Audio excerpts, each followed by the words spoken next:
Bismillahirrahmanirrahim. Innal hamdalillah nahmaduhu ta'ala wa nasta'inuhu wa nastaghfiruh wa na'udzu billahi min shururi anfusina wa sayyiati a'malina. May yahdihillahu fala mudhillalah wa may yudlil fala hadiyalah. Asyhadu an la ilaha illallah wahdahu la syarikalah wa asyhadu anna Muhammadan abduhu wa rasuluh. Amma ba'd, fa inna asdaqal hadisi kitabullah wa khairal hadi hadi Muhammadin sallallahu alaihi wa alihi wasallam wa syarrul umuri muhdatsatuha fa inna kulla muhdatsatin bid'ah fa inna kulla bid'atin dhalalah fa inna kulla dhalalatin finnar.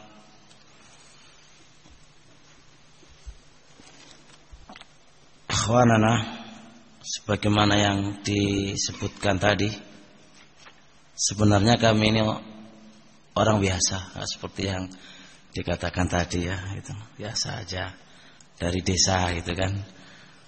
Dan ini insyaallah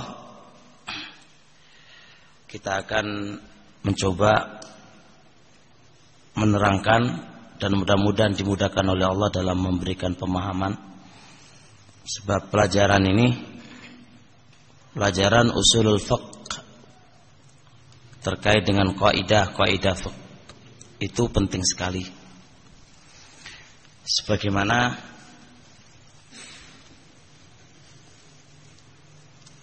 pernah ada satu kisah antara Imam Syafi'i bersama Muhammad Ibnul Hasan. Syafi'i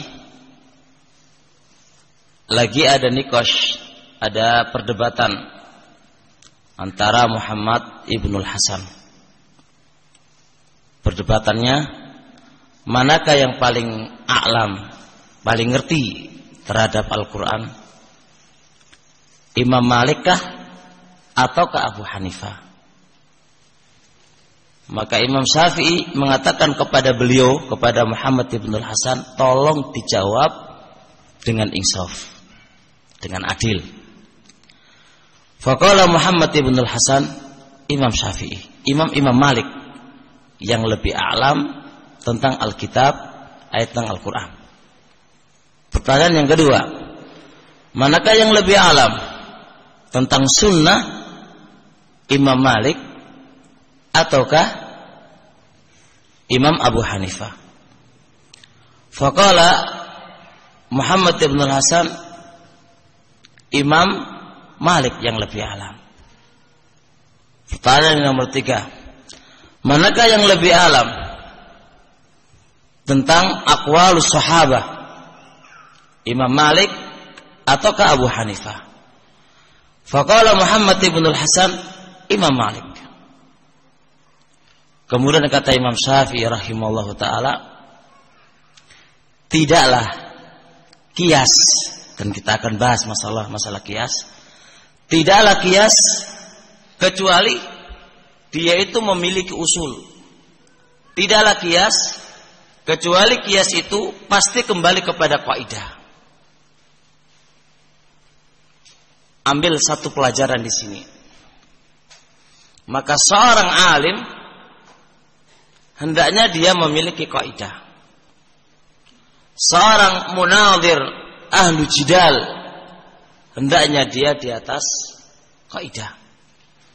Seorang yang menjarah dan menta'dil itu juga harus punya kaidah. Maka tanpa kaidah dia akan yukhabbitu khabta asywa'a. Dia akan ngawur sebagaimana ngawurnya seseorang ketika dia dalam posisi gelap. Maka ini menunjukkan bahwasanya hatta walaupun dia paham qiyas, fal qiyas harus kembali kepada kaidah Al-Quran, Sunnah dan aqwalus sahabah. Kalau dia kias tanpa kembali kepada kaidah, maka akan banyak kelirunya. Begitu pula di dalam kita belajar fikih, belajar tajrih, menjarah, di dalam menta'dil seseorang tanpa kaidah, maka akan keliru. Maka akan keliru. Fahuna pentingnya yang namanya kaidah. Fahuna pentingnya namanya kaidah. Maka biduni kaidah, dengan tanpa kaidah, dia akan susah memahami fiqh dengan sebenar-benarnya. Begitu pula dengan dalam bab-bab yang lainnya, kayak tafsir, kayak hadis, itu semuanya membutuhkan kaidah. Dari sinilah pentingnya kita belajar kaidah. Walihada yaqulu Syekhul Islam Ibnu Taimiyah rahimahullah, faqal al-maqsud, tujuan ta'allumu usulil fiqh, mempelajari ilmu usul fiqh. Apa kata beliau? Fahmu muradillahi wa rasulihi, memahami maksud Allah dan maksud Rasulnya. Maka kalam beliau kita bisa ambil satu faedah. Seseorang pengen memahami makna Al-Quran, makna sunnah sesuai yang diinginkan oleh Allah dan oleh Rasulullah Sallallahu Alaihi Wasallam, harus belajar ilmu usulul fiqh, harus belajar ilmu kaidah, harus belajar ilmu ini. Berarti kerenungkan.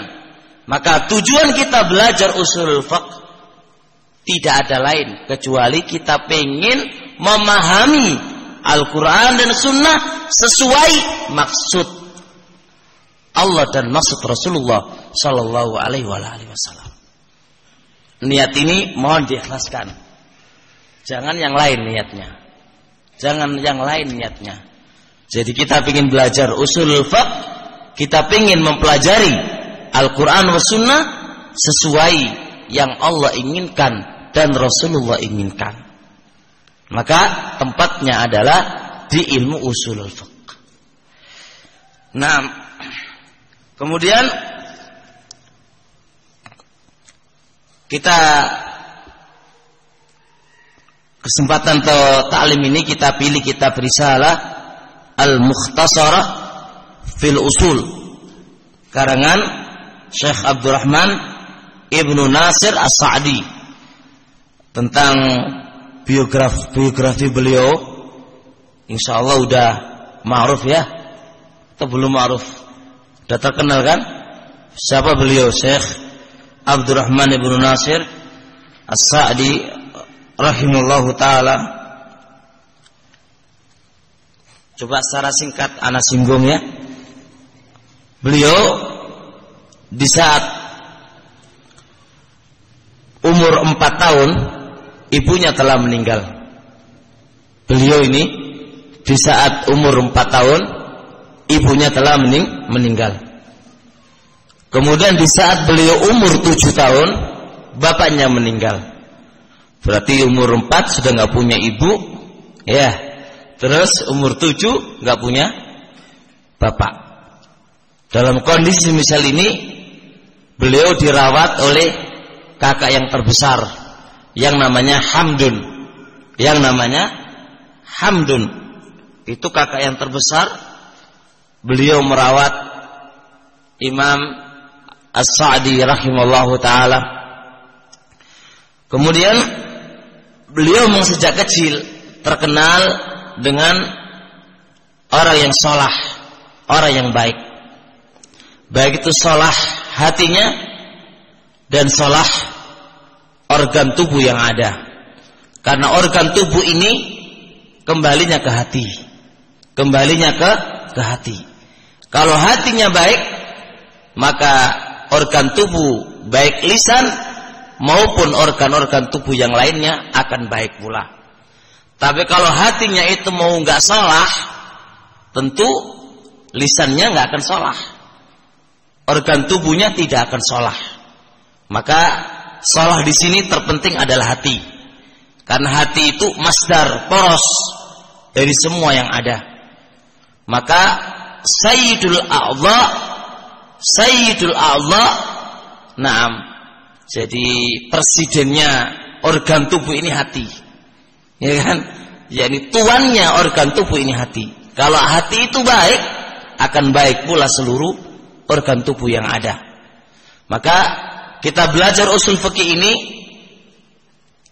ingat, ini sekedar wadah, sekedar alat, tempatnya hati. Kalau hatinya nggak baik, usul fikih ini akan dibikin yang tidak baik. Maka ini pentingnya perbaikan hati.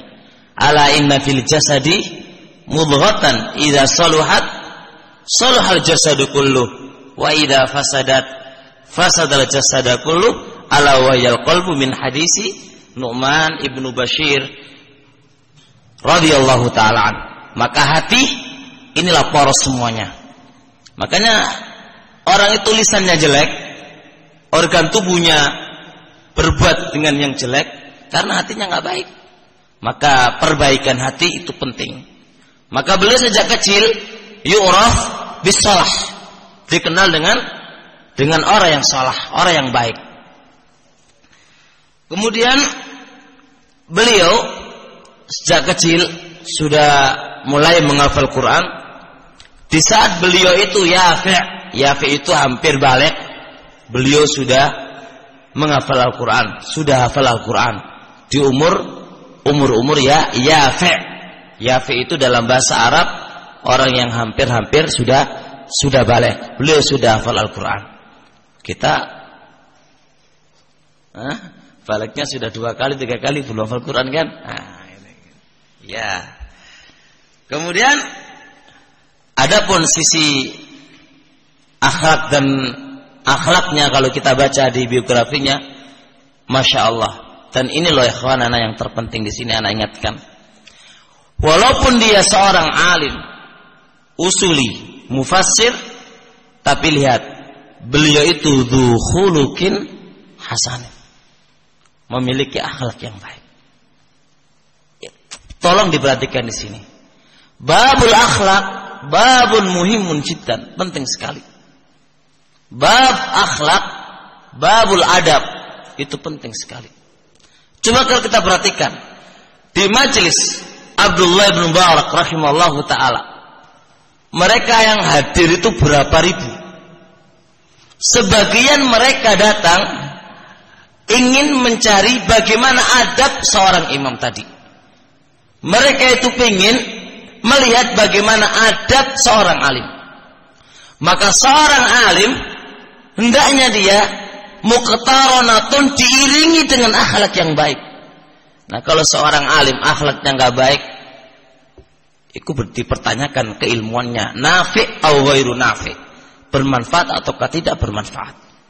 Maka ini penting ya kawan.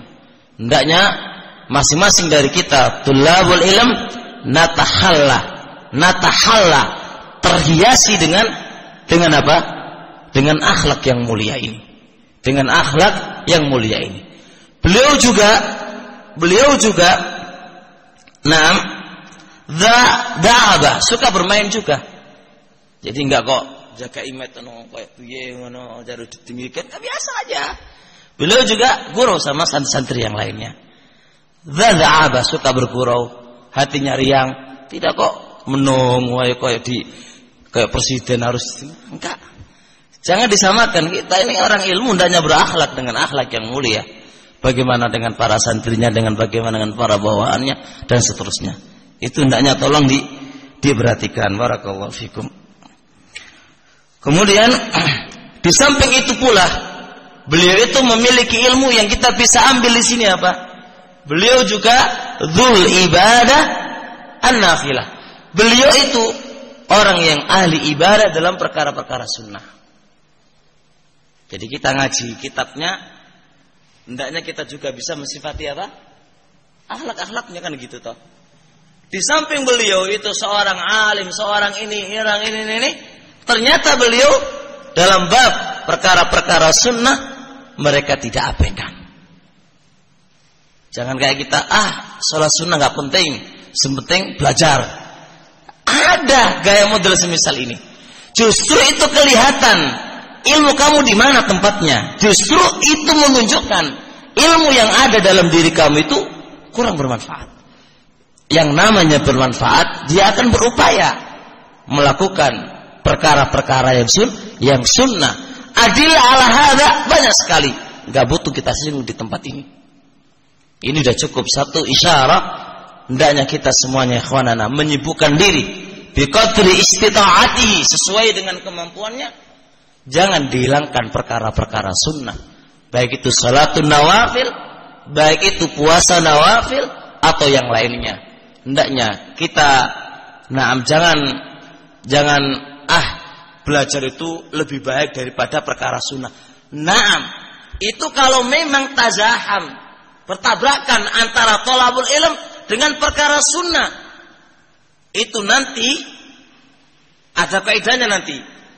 Karena perkara sunnah itu manfaatnya untuk pribadi, sedangkan thalabul ilm itu muta'addin. Kaidahnya ketika bertabrakan satu masalah, yang masalah itu bersifat pribadi dan masalah bersifat untuk orang lain, aina muqaddam? Masalah untuk orang lain. Ini ketika tazahum, bertabrakan. Adapun kalau bisa dikompromikan, kenapa tidak?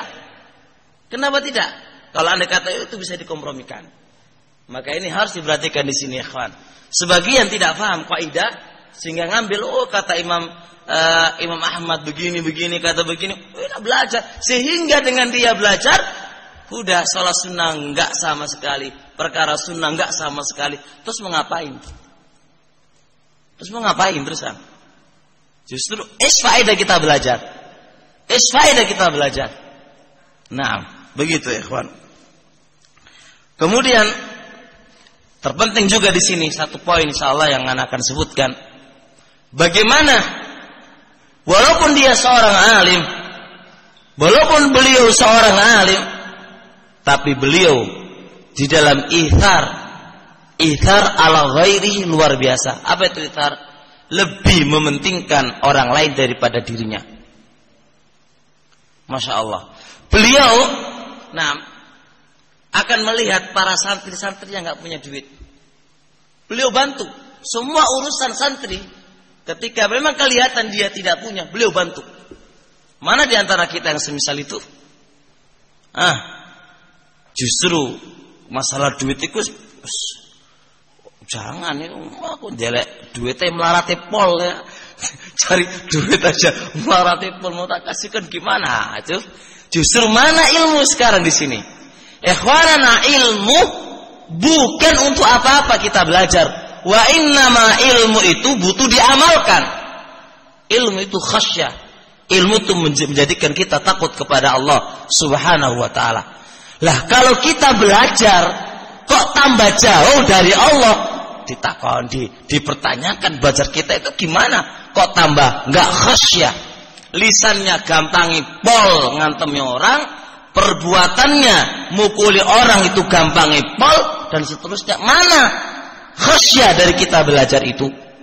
Orang yang belajar itu harus tambah berhati-hati terkait dengan hisab, akan dihisab oleh Allah Subhanahu wa ta'ala. Jadi belajar itu membuat kita khasyah, semakin kita takut dan mendekat kepada Allah Subhanahu wa ta'ala. Jadi kita itu belajar harus lihat kondisi hati kita. Jadi kata belajar ini kok kira-kira kok tambah jauh, itu gimana belajar kita ini? Kok tambah jauh dari Allah? Wis kayaknya nggak dekat lagi sama Allah. Terus gimana kita belajar ini? Nah, ini butuh dipertanyakan dalam kita belajar. Karena kita tidaklah ingin kecuali apa? Kita belajar ini apa? Tahqiq makna takwa. Kita belajar ini ikhwanana adalah tahqiq makna takwa. Fama huwa makna taqwa? Al-amalu bi ta'atillah ala nurin minallah wa tarkul ma'asi ala nurin minallah. Sebagaimana definisi Talq Ibnu Habib rahimallahu taala. Takwa itu apa? Menjalankan ketaatan di atas ilmu, meninggalkan maksiat di atas ilmu, Maka kita belajar ini adalah untuk mewujudkan makna takwa. Makna takwa, bahwa menjalankan ketaatan, menjauhi maksiat, itu ala ilmin minallah. Nah, kalau kita belajar nggak ada tujuan, gimana mau kita belajar?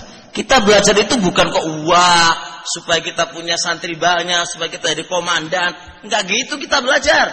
Kita belajar itu supaya kita itu tambah dekat kepada Allah, bisa menjalankan itu perintah-perintahnya Allah dan menjauhi larang-larangan Allah ala ilmin minallah. Maka Ana ingatkan, usul fikih ini bukan untuk debat. Berarti kan ya, anak kita belajar usul fikih bukan untuk debat dan bukan menjadikan engkau seorang mujtahid mutlak, gak butuh ulama. Nahnu rijal, hum rijal. Kita siapa mengatakan nahnu rijal, hum rijal? La. Makanya Ana ingatkan di sini. Kita belajar ini ikhwanana supaya kita lebih mendekat kepada Allah, menjalankan ketaatan, memahami maksudnya Allah dan maksudnya Rasul alaihi salatu wassalam. Nah, itu sedikit muqaddimah ikhwan, wa ila kita ingin sampaikan lebih banyak daripada ini terkait dengan masalah hati ya. Nah, bismillahirrahmanirrahim. Kita masuk dalam pelajaran insyaallah.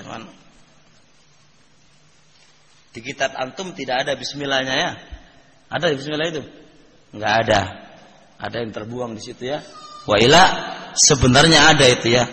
Bismillahirrahmanirrahim.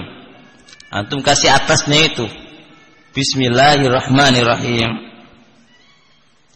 Di sini beliau, tolong ya, kalau nggak paham kita ulang, nggak usah malu-malu bertanya. Kita daurah, mek namanya tok daurah. Kita belajar seperti belajar biasa. Ya, biasa aja. Kalau nggak selesai, bisa lagi diteruskan. Bismillahirrahmanirrahim. Syekh sebelum masuk di dalam pembahasan, beliau mendahulukan Bismillahirrahmanirrahim. Karena apa? Karena ini 3 alasan. 1, mencontoh Al-Quran. Karena Al-Quran diawali dengan apa? Bismillah. Coba antum baca Al-Fatihah, surat Al-Fatihah. Awalilah Bismillah. Awalnya kan Bismillah. Maka beliau mendahulukan Bismillahirrahmanirrahim di awal bab, di awal kitabnya. Karena apa? Karena iktidaan bil Quran, ta'asiyan bil Quran, mencontoh Al-Quran. Yang kedua, iktidaan bi sunnati Rasul alaihi salatu wassalam, mencontoh sunnahnya Rasul alaihi salatu wassalam. Karena Rasul alaihi salatu wassalam ketika menulis risalah, surat-surat, beliau mendahului apa? Bismillahirrahmanirrahim min Muhammadin sampai akhir. Sebagaimana ma'ruf di dalam Sahih Bukhari. Ketiga, beliau mendahulukan bismillah ini iktidaan bil a'immah al-musannifina kutubahum. Mencontoh para a'immah, para imam-imam di saat mereka menulis kitab-kitab mereka, mendahulukan bacaan bismillah. Mendahulukan bacaan bismillah. Jadi 3 alasan kenapa beliau mendahulukan Bismillahirrahmanirrahim. Jelas ya? Pertama tadi apa? Mencontoh Al-Quran. Kedua, sunnahnya Rasul alaihi salatu wassalam. Ketiga, para imam. Kemudian selanjutnya, Bismillah di sini, ba pada ismillah, kan bismillah kan? Bismillah. Ba pada ismillah adalah ba lil isti'anah. Ba lil isti'anah. Apa isti'anah? Meminta tolong. Meminta tolong. Nah, di sini musannif rahimahullahu taala menyebutkan bismillah ini dalam ada maksud. Beliau menulis kitab ini dengan meminta pertolongan Allah Subhanahu wa taala. Makanya ba pada bismillah ala sahih menurut pendapat yang benar itu adalah ba lil isti'anah. Ba lil isti'anah. Ingat, ala sahih menurut pendapat yang benar. Fa kalimat ala sahih berarti ada khilaf. Dan ini tempatnya di kitab akidah dijelaskan oleh para ulama, dan ini bukan tempat yang kita bahas di sini. Ana hanya ngasih isyarat saja. Dan maksud di sini beliau menulis kitab ilmu usul fiqh kada wa kada wa kada musta'inan billah, dalam keadaan meminta tolong kepada Allah Subhanahu wa taala, dimudahkan dalam penulisannya. Makanya beliau mendahulukan bismillah. Jelas di sini? Nah, menggunakan ba lil isti'anah. Fa kalimat bismillah jar majrur, ya kan? Ya, jar majrur muta'alliqun bi fi'lin mahdhuf. Bismillah jar majrur muta'alliqun bi fi'lin mahdhuf, berkaitan dengan fi'il yang dibuang. Maka takdirnya apa? Sesuai dengan kondisi dia. Bismillah, antum bisa bilang aqra, bismillah asrobu, bismillah aktubu, sesuai dengan apa yang kamu ingin kerjakan. Kalau lagi menulis, bismillah aktub, bismillah membaca aqra, bismillah u'alif, aku menulis. Maka di sini bismillah jar majrur muta'alliqun bi fi'lin mahdhuf. Dan fi'il yang dibuang itu paling bagus diletakkan di belakang, bukan di depan. Diletakkan di belakang, bukan di depan. Bismillahi aqra'u. Jangan aqra'u bismillah. Ya, lebih bagus diletakkan di belakang. Ya, lebih bagus diletakkan di belakang. Karena apa? Mimbabit tabarruk, mencari berkah nama Allah Subhanahu wa taala, didahulukannya nama Allah Subhanahu wa taala. Bismillahi aktubu. Maka Syekh rahimallahu taala meminta pertolongan kepada Allah dalam menulis ini kitab. Jelas ini insyaallah kan? Besok sebelum taklim, setelah asar ada taklim ya, setelah asar tak tanya lo ya. Tak tanya lo, kita ngaji biar dapat hasil ya. Kita ngaji biar dapat hasil. Enggak ngaji tok, kuping mari ngono hilang, enggak. Kita ngaji beneran insyaallah. Jadi ini bismillah, ingat ini bismillah ya. Ini ngaji pesantren gini, ngaji pesantren gini ini. Jadi kita ngaji pesantren gimana? Jadi bismillah ingat ya, cuma enggak terlalu enggak terlalu panjang lebar gitu loh, sekedarnya hanya ya disinggung dikit lah begitu kan ya. Bismillahi, ingat Allah itu masdar bimana isim maf'ul. Al-ma'lu, al-ma'bud. Allah itu kan masdar. Dia memiliki makna na'am isim maf'ul. Al-ma'bud, yang diibadai. Al-ma'lu, yang dijadikan Tuhan. Itu Allah. Dan tidak boleh orang dinamai Allah bil ijma'. Hanya Allah Subhanahu wa taala zat yang diibadai bil ijma'. Kemudian Ar-Rahman. Ar-Rahman ay dzur rahmah al-wasi'ah. Ar-Rahman di sini adalah dzur rahmah al-wasi'ah, yang memiliki rahmat yang luas. Hadza mana Ar-Rahman. Naam. Allah itu namanya Allah Ar-Rahman. Ar-Rahman ay maknanya dzu ar-rahmah al-wasi'ah, yang memiliki rahmat yang luas. Konsekuensinya ihsan kepada makhluk, berbuat baik kepada makhluk, merahmati kepada makhluk. Hadza mana Ar-Rahman. Hadza mana Ar-Rahman. Fa-Rahman adalah apa? Adalah nama dari nama Allah Subhanahu wa taala. Nama dari nama-nama Allah Subhanahu wa taala. Idzan makna Ar-Rahman apa tadi? Dzu rahmah al-wasi'ah. Naam, yang memiliki rahmat yang luas. Konsekuensinya berarti Allah itu nanti ihsan kepada makhluk, berbuat baik kepada makhluk. Kemudian Ar-Rahim. Mana Ar-Rahim? adalah musil rahmatahu ila khalqi. Man ar-rahim ay musil, ay menghantarkan rahmatnya kepada makhluk. Menghantarkan rahmatnya kepada makhluk, ay memberikan rahmatnya kepada makhluknya, kepada makhluknya. Ar-Rahman ismun min asma'illah khasa. Ar-Rahman itu apa? Nama dari nama-nama Allah yang khusus. Berbeda Ar-Rahim. Berbeda Ar-Rahim. Kalau Ar-Rahim boleh selain Allah Subhanahu wa taala disifati Rahim. Tapi kalau untuk Allah, untuk selain Allah enggak boleh disifati Rahman. Enggak boleh disifati Rahman. Idan Rahman sifatun khasun lah. Nama atau sifat khusus untuk Allah Subhanahu wa taala.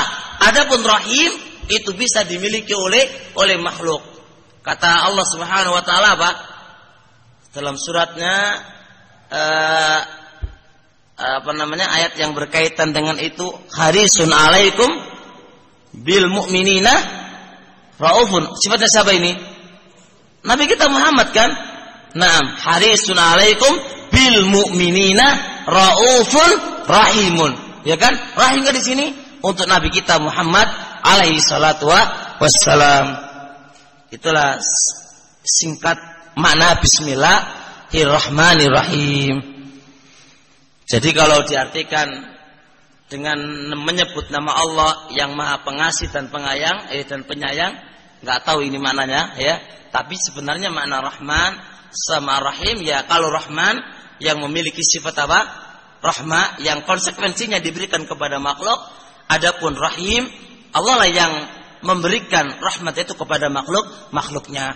Adapun Rahman nama yang khas untuk Allah Subhanahu wa taala. Adapun Rahim apa?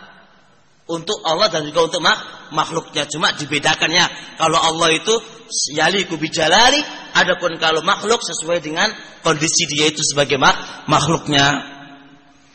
Kemudian selanjutnya, Alhamdulillahi Rabbil Alamin. Syekh menulis Bismillah langsung setelah Alhamdulillah. Kenapa begini? Syekh menulis Bismillah langsung setelahnya apa? Alhamdulillah. Ini juga mencontoh Al-Quran. Mencontoh Al-Quran. Antum berarti kan Al-Fatihah. Bismillah langsung apa? Alhamdulillahi Rabbil Alamin. Ya kan? Nah, Syekh di dalam menulis ini juga mencontoh Al-Quran. Bismillah kemudian langsung apa? Alhamdulillah. Kenapa Syekh menulis yang semisal ini? Apa jawabannya? Karena mencontoh Al-Quran. Mana dalilnya mencontoh Al-Quran? Lihat surat Al-Fatihah itu. Bismillah kemudian apa? Alhamdulillah Rabbil Alamin. Jelas? Jelas ini kan insyaallah. Kemudian selanjutnya, apa makna Alhamdulillah? Sedikit aja. Pujian milik Allah. Asal maksud pujian itu milik Allah. Makna alhamdu zikrul mahmud, zikru al-mahasin lil makhluk. Naam, zikrul mahasin lil mahmud, memuji, menyebutkan kebaikan-kebaikan lil mahmud kepada yang dipuji. Ingat, mana alhamdulillah, alhamdu. Apa ada alhamdu? Zikrul mahasin lil mahmud, menyebutkan al-mahasin, kebaikan-kebaikan lil mahmud kepada yang dipuji. Yaitu siapa? Allah Subhanahu wa taala. Dengan 3 poin. Hubban wa ta'ziman wa ijlalan. Hubban, ingat ini, hubban wa ta'ziman wa ijlalan. Tidaklah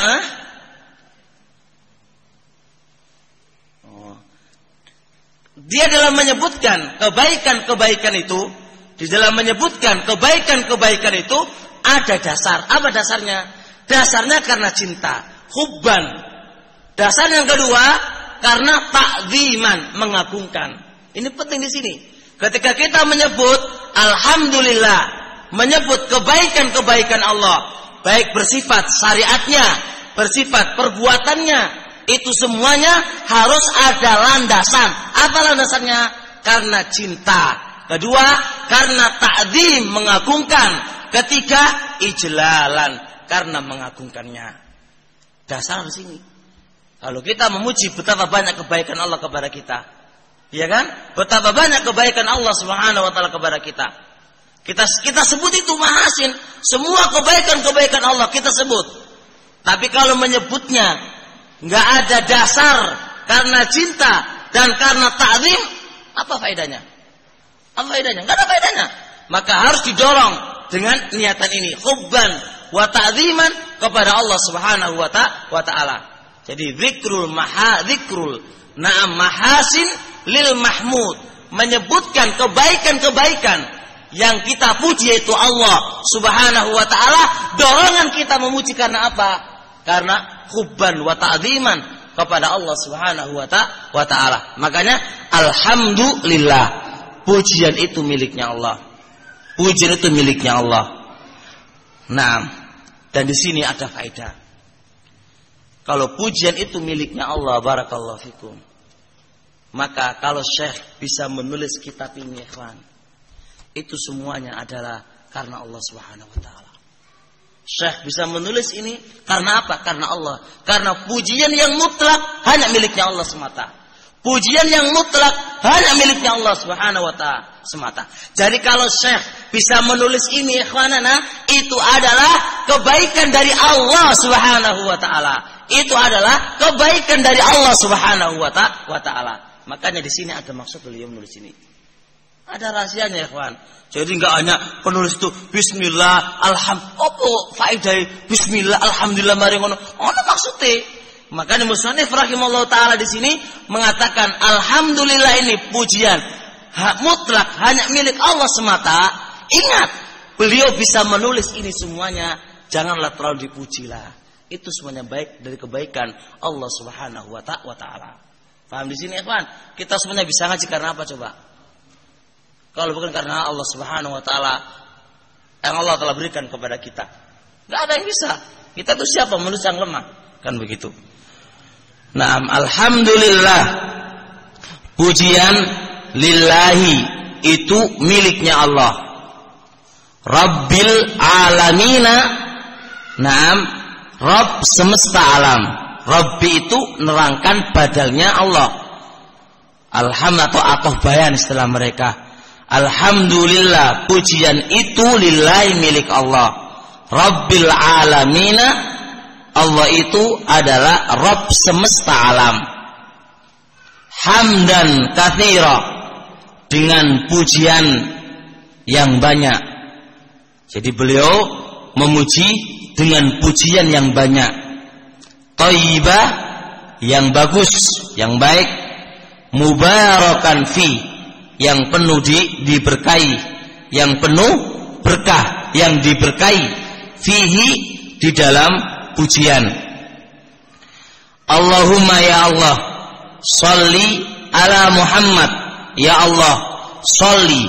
Ingat, sholawatnya Allah kepada makhluk itu artinya apa? Sana'uhu indal malaika. Itu tafsir yang paling bagus. Dan ini adalah tafsirnya Abul Aliyah, disebutkan oleh Imam Bukhari di dalam sahihnya mu'allaqah. Akan tetapi di dalam sanad Abul Aliyah fi inqita. Cuma tafsirnya sahih. Jadi Allahumma ya Allah, sholli ala Muhammad. Ingat, sholawatnya Allah, kalau Allah bersolawat kepada hambanya, itu maknanya memuji di sisi malaikatnya.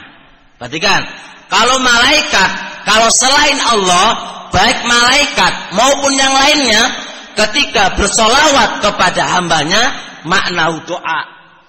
Paham di sini? Makna doa, artinya berdoa. Jadi kalau Allah bersolawat kepada makhluknya, ya, kepada makhluknya, maknahu pujian di sisi Allah, di sisi para malaikat. Kalau malaikat dan selain malaikat bersolawat kepada hambanya, kepada makhluk, ya, kepada makhluk, maknahu doa, artinya berdoa. Jelas ini? Berarti sini Allahumma ya Allah, sholli, pujilah. Sholli, pujilah. Naam, ala Muhammadin, kepada Nabi Muhammad. Kenapa kita artikan sholli pujian? Karena datangnya dari Allah untuk siapa?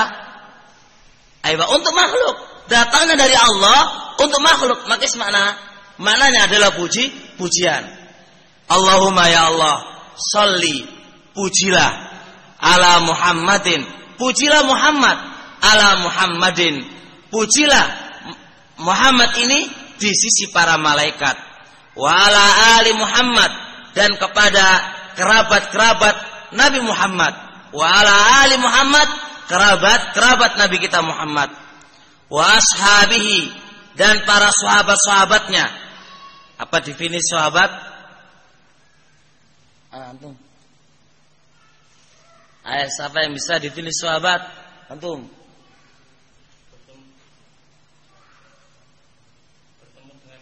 Bertemu sama Nabi, beriman sama Nabi, ayo, meninggal dalam keadaan Islam. Ada mana sahabat? Dan ini ta'rif yang bagus ya. Bertemu sama Nabi dan beriman dengannya dan mati di atas Islam. Ada mana washabi sahabat. Berbeda dengan definisi bertemu ya. Melihat. Kalau melihat bagaimana orang buta ya. Yang kali bagaimana ini lebih baik daripada ketemu, daripada berkumpul. Yang namanya berkumpul itu membutuhkan muda yang lama, waktu yang lama. Gimana kalau sekedar ketemu langsung pergi, ya kan? Nah, maka definisi yang paling bagus adalah ketemu. Ketemu mencakup lama dan sebentar. Ketemu mencakup melihat dengan matanya ataukah dia melihat dengan matanya, itu dikatakan sahabat. Wa atba'ihi, dan pengikut-pengikutnya ila yaumiddin, sampai pada hari kiamat. Sampai pada hari kiamat. Wasallim, ingat, wasallim, dan berikanlah keselamatan. Mana wasallim? Ayat taslim min kulli aibin. Berikanlah keselamatan dari semua cacat dan kekurangan. Wasallim, dan berikanlah keselamatan min kulli aibin wa naqsin, dari semua cacat dan kekurangan kepada Nabi kita Muhammad, para keluarganya dan para sahabatnya dan orang-orang mengikut kepadanya, tasliman katsira, dengan keselamatan yang banyak. Naam. Sudah jelas di sini? Naam. Selanjutnya, amma ba'du, adapun berikutnya. Sekarang masuk di dalam faedah-faedah kita belajar ilmu usul fikih. Kita sekarang masuk faedah-faedah belajar ilmu usul fikih. Faedah yang beliau sebutkan di sini, naam, itu hanya sebagian kecil. Wa illah fawaid belajar usul fikih itu banyak sekali. Di antaranya disebutkan oleh pengarang kitab Ma'alim Usul Fiqh Inda Ahli Sunnah. Ada 12 atau 13-an lebih. Ini hanya disebutkan 3 atau 4. Maklumkan kitab mukhtasar ya, kitab mukhtasar, kitab ringkas. Qala musannifu rahimahullah, fa inna, maka sesungguhnya ilmu usul fiqh, ilmu usul fiqh. Lihat kitabnya, jangan terjemahnya lo ya. Ada kitabnya kan, bahasa Arabnya. Janganlah terjemahnya. Lihat kitab bahasa Arabnya. Makanya saya menerjemahkan per huruf. Saya enggak terjemahkan bebas. Kalau menerjemahkan bebas kurang bagus untuk penuntut ilmu. Kalau bisa menerjemahkan itu, ana nasihatkan untuk para ikhwah-ikhwah yang ngajar, tolong terjemahkan per huruf kepada para santri. Biar ketahuan mubtada, khobar, maf'ul bi, maf'ul ajli, itu kalau per huruf. Kalau terjemahan bebas, ya isinya maksudnya tapi kan perkataannya dimaksudnya, gitu loh. Makanya menerjemahkannya per huruf kalau bisa. Fa inna, maka sesungguhnya ilmu usulul fiqh, ilmu usulul fiqh, maka sesungguhnya ilmu usul fiqh itu ungjuai khobar, itu ilmun syarifun muhimun. Itu adalah ilmu yang mulia, syarifun mulia, muhimun penting. Jadi ilmu usul fikih ini Syekh mensifatinya ilmu yang mulia. Mulia. Kedua, ilmu yang penting. Ilmu yang penting. Yahsulu, ingat, makna yahsulu nerangkan bentuk pentingnya ini ilmu. Yahsulu, kata yahsulu itu nerangkan bentuk pentingnya ini ilmu usul. Paham di sini ya kawan? Ingat loh ya, yahsulu. Kata yaksulu itu menerangkan betapa menerangkan penting ilmu usul itu dari sisi mana. Kok sehingga dia dikatakan penting. Yaksulu terhasilkan bima arifatihi dengan mengetahui hi kembali kemana? Ke ilmu usul. Hi kembali ke ilmu usul. Yaksulu terhasilkannya bima arifatihi dengan mengetahui ilmu usul. Terhasilkan li talibil ilmi terhadap penuntut ilmu. Terhasilkan opo malakatun, itu failnya di situ. Fail daripada yaksulu. Terhasilkan apanya? Malakatun. Nah itu kan enak kan? Loh enak loh, kalau nggak diajarkan ini gimana? Lah makanya kan kalau sudah niat ngaji kitab ya harus gini. Terus mana mau dibikin bebas? Nggak enak kan, nggak asik. Enak asik yang gini. Ya sudah. Yang penting selesai, ya kan? Jatahnya selesai, gak mesti 3 hari kan? Ya, sebentar selesai, insya Allah. Nah, ketik lagi. Terhasilkan dengan mengetahui ilmu usul ini bagi penuntut ilmu. Terhasilkan apa? Malakatun kemampuan. Nah, dia punya kemampuan. Ya qatadiru, dia mampu. Biha kembali kemana? Ke malaka. Ya qatadiru, dia mampu. Biha dengan kemampuan tadi. Dia mampu dengan kemampuan tadi. Mampu apa?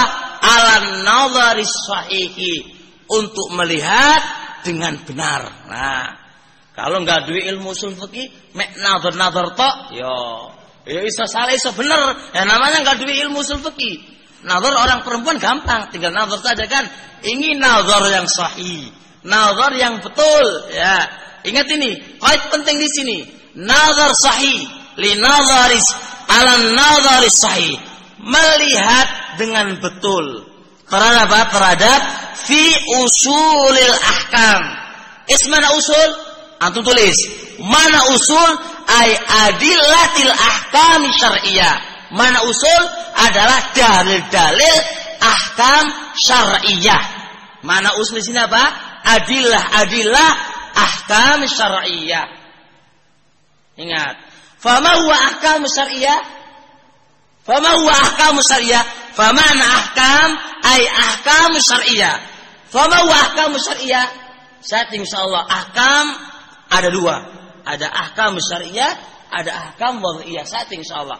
Fa ahkam syar'iyyah adalah haram, makruh, wajib, mustahab dan mubah. Hada man ahkam syar'iyyah. Adillah ahkam, ay dalil ahkam syar'iyyah. Dalil-dalil yang menunjukkan ini mubah, ini haram, ini wajib dan seterusnya. Dan seterusnya. Disimpulkan, faedah yang pertama, belajar ilmu usul fikih itu apa? Belajar ilmu usul fikih itu akan memberikan kemampuan kepada kita. Kemampuan apa? Dengan kemampuan ini kita bisa apa ini? Bisa melihat dengan benar dalil-dalil yang menunjukkan ini halal, ini haram, ini mubah, ini wajib, begitu. Kita itu ngerti haram di dalili. Nggak ngerti kan? Kok bisa hukumnya haram? Gimana? Nggak ngerti. Contoh saiki. Memanjangkan jenggot hukumnya apa? Wajib. Nanti dalili. Dalilnya contohnya Fulluha gitu kayak. Peliharalah jenggotmu. Mana yang menunjukkan wajib? Nah kan, karena nggak tahu usul fikih, yang ini. Kalau tahu usul fikih gampang. Iki fi'il amr. Ufiku fi'il amr. Dan kaidahnya asal di dalam fi'il amr itu hukumnya wajib. Berarti memanjangkan jenggot hukumnya wajib. No. Contoh lagi. Hukum mubah. Makan buah belimbingku haram atau wajib? Haram apa mubah? Ya mbuh. Kan ngerti dalilnya. Kalau antum bilang haram, ini dalilnya. Gimana kaidahnya? Kalau antum bilang mubah, ya gampang mubah. Kaidah ini karena enggak ada dalil yang mengharamkan, maka hukum asal kembali ke mubah halal. Dalilnya mana? Kaipol intine ngono lah. Ya, begitulah intinya. Jadi dengan kaidah dengan usul fikih itu memberikan kemampuan kepada antum wahai penuntut ilmu untuk bisa melihat dengan benar dalil-dalil yang menunjukkan halal, haram, wajib dan seterusnya. Jelas? Ya, jelaskan. Nanti ketika ada tabrakan, ya, contoh ada tabrakan apa? Satu, Rasul mengharamkan ini kayak minum dengan berdiri. Nah, Rasulullah sallallahu alaihi wasallam ayyashroba qa'ima. Nabi alaihi salatu wasallam itu melarang minum dengan berdiri. Datang perbuatan Nabi alaihi salatu wasallam minum dengan berdiri. Gak ngerti usul fikih nih. Yo nginang ini baik. Kalau nginang ini kagak mendingan, tapi wis nginang ini tapi ngomong. Nah, itu masalah. Nah, dengan usul fikih antum bisa menentukan hukum. Minum dengan berdiri hukumnya makruh. Lho kok iso? Kaidah usulnya main. Karena asal larangan berbaidah haram. Kemudian ada perbuatan Nabi yang melakukannya, dikompromikan sehingga dipalingkan haram menjadi makruh. Contohnya kayak ngono. Lah, maka engkau bisa ahkamu syar'iyyah itu engkau bisa nazar dengan baik, plus anta bisa hukumi dengan hukum yang baik kalau belajar usul fikih. Jelas ini kan? Nah, jadi kalau antum nanti punya usul fikih, kalau ustadz ngomong, ustadz kok hukumnya sunnah? Ini kan perintah, gimana ini? Antum bisa tanyakan. Tanya gini itu bukan kok nggak ada, itu justru beradab. Tanya begini, justru kalau itu meneng wae, itu bermasalah. Bermasalah, tanyakan loh, ini kaidahnya begini, gimana ini kok bisa gini? Itu usul fikih untuk kayak gitu itu, menuntut yang kayak gini, yang kayak gitu itu. Terusnya, wa yatamakkanu, ini faedah yang kedua. Belajar usul fikih itu faedah yang kedua. Wa yatamakkanu, dan memberikan kemampuan. Yatamakkan bukan diartikan memungkinkan keliru ya. Kalau diartikan memungkinkan keliru, kalau amkana yumkinu artinya memungkinkan. Kalau tamakkana ya tamakkanu beda artinya memberikan kemampuan. Ujungnya iki wa yatamakkanu, ilmu usul fikih itu yatamakkanu memberikan kemampuan minal istidlal, untuk berdalil. Apa istidlal? Mengeluarkan hukum. Beristidlal itu untuk mengeluarkan hukum. Wa yatamakkanu, dan memberikan kemampuan minal istidlali, untuk mengeluarkan hukum alal halali wal harami. Ini halal, ini haram. Ini halal, ini haram. Ini halal dan ini haram. Nah, ini ditulis. Dengan cara apa? Ilmu usul fikih itu memberikan kemampuan untuk bisa mengeluarkan ini hal, ini haram. Satu, dengan cara dalalatil alfat, penunjukan lafaz itu. Dalalatil alfat, penunjukan lafaz. Nah, jadi lafaz itu menunjukkan. Kayak contoh, adzintu al-mut'ah. Saya izinkan mut'ah. Dalalatul alfat dari kata adzintu menunjukkan apa? Boleh nikah mut'ah di awal kali sebelum ada nasakh.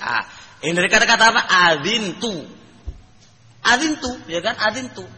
Contoh lagi, nah Rasulullah sallallahu alaihi wasallam anittiba'il janais walam yu'zam alaina. Rasul alaihi salatu wasallam melarang kami, para wanita, ngikuti jenazah. Cuma larangan tidak ditekankan. Dari sini kita tahu apa? Oh, berarti wanita ngikuti jenazah itu nggak haram, mek makruh. Dari teko dalalatul alfat, penunjukan lafaz bisa diketahui iki halal iki haram. Paham ya, kawan? Jelas? Wis. Hurima alaikumul maita, diharamkan maita, bangkai. Bangkai hukumnya haram teko ndi? Teko hurima diharamkan. La dharara wala dirara, memadaratkan orang lain hukumnya haram teko ndi? Teko lafaz, enggak boleh membahayakan. Nah, bidalalatil alfat engkau bisa mengeluarkan hukum halal dan haram. Jelas ya, kawan? Paham ini kan? Terus masih lama ini. Nah, kalau ilmu usul fikih, kawan, dibikin cepat nggak bisa karena ilmu usul ini lain dengan hukum kayak fulan kada ini jero iki. Jadi harus santai. Gak boleh ngantuk lo ya. Ngantuk nanti ditanya nanti. Iya ini. Terusnya.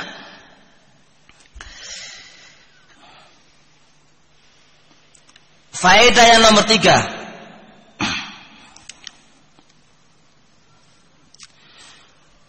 Wa yasta'inu. Ini faedah yang nomor 3. Wa yasta'inu. Dan dia bisa meminta tolong. Ista'ana yasta'inu. Sin itu mananya soal, meminta tolong. Kalau ada wazan istaf'ala, berarti mananya apa? Meminta ya. Istakroma, minta muliakan. Apa mana? Ista'ana ya. Istaghfar, minta ampun. Pokoknya ono istaf'ala, itu mananya meminta. Wa yasta'inu, dan dia bisa meminta tolong. Meminta tolong bihi kelawan ilmu usul fikih. Bihi dengan ilmu usul fikih. Ya, ba'una ba, na'am ba, bimakna ba sebagai ba isti'anah. Ba meminta tolong dengan ilmu usul fikih ini. Wa yasta'inu, dan dia bisa meminta tolong bihi dengan ilmu usul fikih ini. Meminta tolong untuk apa? Ala istinbatil ahkam syar'iyyah, untuk mengeluarkan hukum-hukum syara' dari Al-Qur'an dan dari sunnah. Naam, dari Al-Qur'an dan dari sunnah. Dari Al-Qur'an dan juga dari as-sunnah. Naam.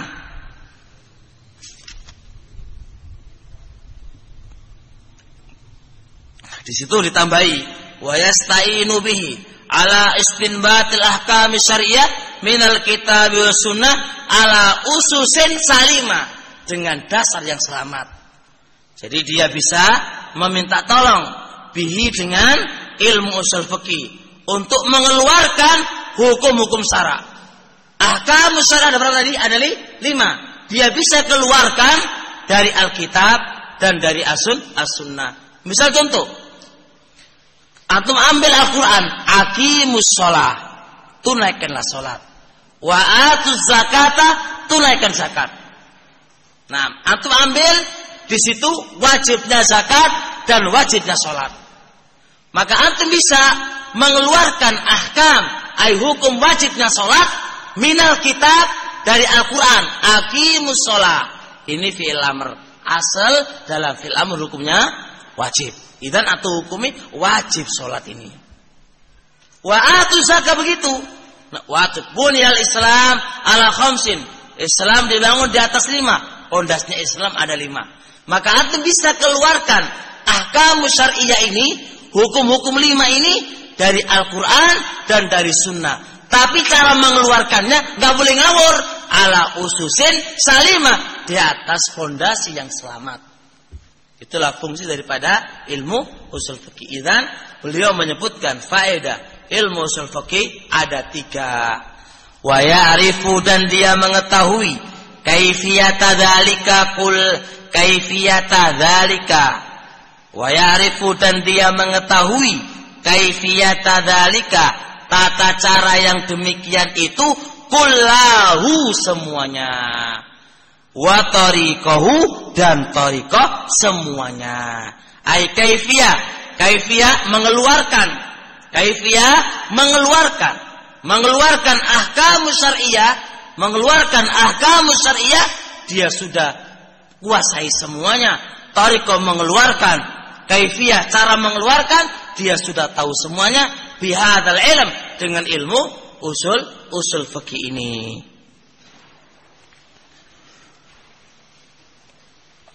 Ahkamu syariah ada berapa tadi? Anta? Ada 5 ya? Ada 5.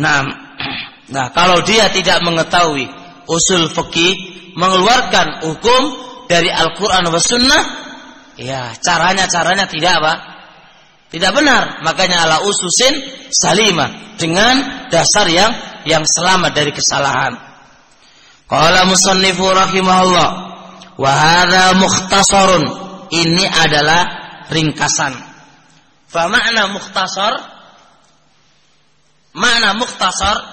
adalah apa? Adalah alfadhuhu qalila, lafadznya sedikit tapi la tukhillu makna, tidak merusak maknanya. Hadza mana mukhtasar. Mana mukhtasar? Lafadznya itu sedikit, enggak terlalu banyak, cuma la tukhillu al makna wal maksud, dan tidak merusak maksud dan maknanya. Itu namanya mukhtasar. Wa hadza mukhtasarun, ini adalah ringkasan. Jadi kitab ini ringkas, makanya usul fikih berapa halaman ini? Enggak ada ceritanya usul fikih halaman berapa ini? 9 halamannya. Ini menunjukkan memang lafadznya apa? Lafadznya memang saiti ipol, tapi isine jero niki jero usul fikih yang berjilid-jilid.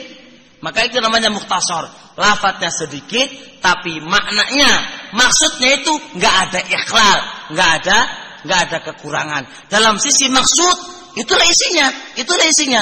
Cuma lafadznya sedikit.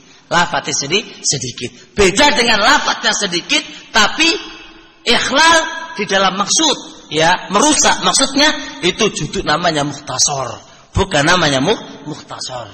Jadi ringkas tapi tidak merusak makna dan maksudnya. Wa hadza mukhtasarun, dan ini adalah ringkasan. Intaqaituhu, saya memilih ringkasan-ringkasan ini min kutubi usulil fiqh, dari kitab-kitab usulul fikih. Masya Allah. Beliau berarti apa? Meringkas ini kitab itu bukan dari akal beliau, tapi dari mana? Dari kitab-kitab usul fikih. Dibaca kitab-kitab usul fikih, kemudian beliau ringkas. Ini menunjukkan apa? Amanah ilmiah beliau. Jadi bukan disandarkan kepada dirinya beliau, akan tetapi mana? Disandarkan pada kitab-kitabnya para ulama. Wa hadza mukhtasarun intaqaituhu min kutubi usul fiqh iqtasartu fihi. Saya meringkasnya, saya mengambilnya fihi, pada kitab usul fiqh itu. Fihi, pada usul fikih. Dia kembali ke usul fikih. Iqtasartu, saya mengambil. Saya mengambil fihi, pada usul fikih itu. Alal muhimmi, yang penting-penting. Al muhtaji ilai, yang dibutuhkan saja. Berarti beliau meringkas, beliau pilih-pilih dari kitab al-ilm itu, kemudian beliau iqtasara, mengambil yang paling penting saja dan yang dibutuhkan. Mengambil yang paling penting dan yang dibutuhkan, berarti masih banyak yang ditinggal. Wes. Wajtahattu, lalu saya bersungguh-sungguh fi taudhihi, di dalam menjelaskannya. Jadi ambil yang paling penting, yang paling dibutuhkan, plus beliau berusaha untuk menjelaskannya. Li'annal hajata karena kebutuhan ila tawdihi untuk menjelaskan wal bayani dan menjelaskan itu asaddu lebih penting minal hajati daripada butuhnya ilal hadfi untuk membuang wal ikhtisar dan untuk meringkas. Beliau menjelaskan lagi butuhnya suatu kata itu dijelaskan, suatu kata dijelaskan, ditawdih dan dijelaskan itu lebih butuh daripada dibuang dan diringkas. Bukan seperti kita, oh ini kata nggak enak lah dibuang. Gak begitu seharusnya. Kalau memang kata itu iskal dijelaskan, maka butuhnya kita itu tawdih wal bayan itu lebih dibutuhkan oleh kita daripada sekedar membuang, meringkas. Buang itu kan gampang, buang itu kan gampang. Tapi tawdih menjelaskan mana yang iskal itu lebih kita butuhkan daripada membuang, mengikhtisar tanpa dijelaskan. Ya, membuang kemudian diringkas tanpa dijelaskan, tidak. Tapi ingat, ringkas tapi beliau berusaha untuk menjelaskan. Ringkas tapi beliau berusaha untuk menjelaskan. Bukan sekedar meringkas plus gak ada penjelasannya. Susah. Belum gak ringkas plus dijelaskan. Nah, tidak sekedar membuang tanpa dijelas. Dibuang semuanya orang bisa buang. Dibuang-buang enak ya. Makanya bengkel tinggal ganti semua orang bisa kan. Bengkel tinggal ganti, ini ganti gampang, dibuang gak sensuit. Bagaimana caranya ini bisa terpakai nanti dijelaskan kepada orang itu susah. Wa arjullaha dan saya meminta kepada Allah dan aku meminta kepada Allah Subhanahu wa taala al-i'anata bantuan ingat ini wa arjullaha aku meminta kepada Allah al-i'anah bantuan untuk apa? Untuk bisa menyelesaikan ini kita. Bantuan untuk bisa menjelaskan ini kita. Penting di sini ya kawan, beliau tidak bersandar dengan dirinya. Beliau tidak ghurur dengan ilmu yang dimiliki oleh beliau. Beliau tidak terlalu ya kawan, pede dengan kecerdasannya. Beda dengan kita. Sedikit paham, sedikit ayo wah, koyo teko dheweke tidak, enggak segitu beliau. Beliau tawadhu. Beliau tetap meminta kepada Allah al-i'ana, pertolongannya untuk menjelaskan ini kitab, menjelaskan ini yang mukhtasar. Minta penjelasan ikhwan kepada Allah Subhanahu wa taala dan ingat ini, kata Ibnu Qayyim rahimahullah taala. Ada seseorang berbuat baik masuk neraka. Dan ada orang berbuat dosa masuk surga.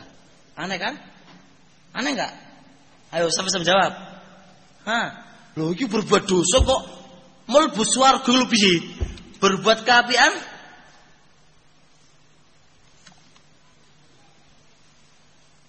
udah selesai nih. Ya udah nanti lagi. Ya sudah. Ya sudahlah. Dan satu aja.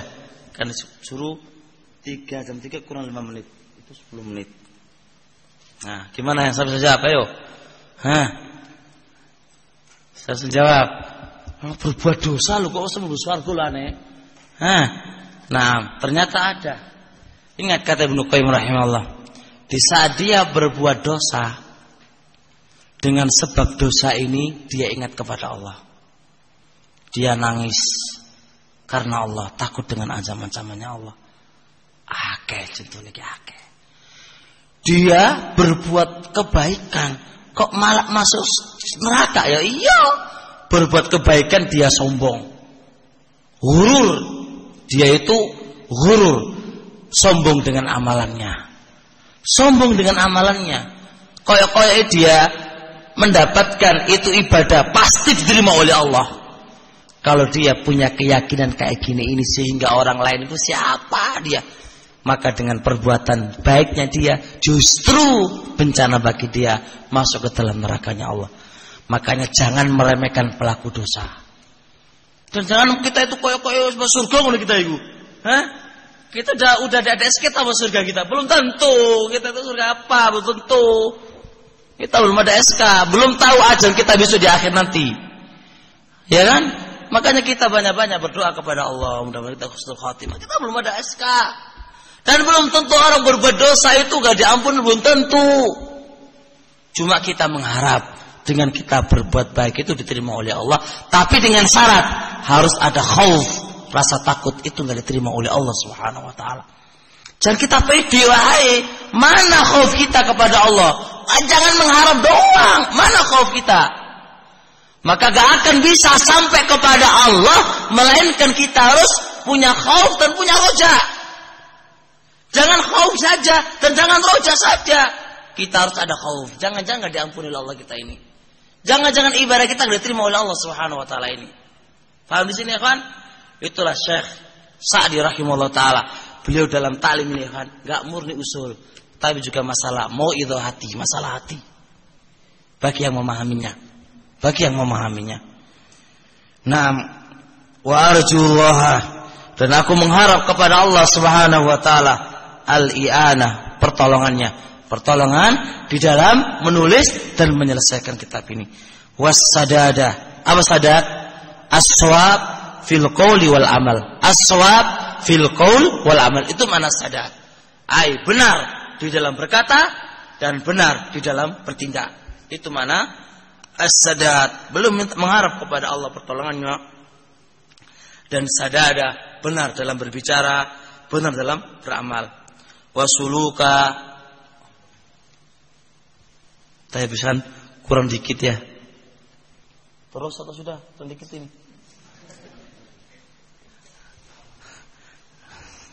Nanti lagi lah. Setelah asar lagi ada.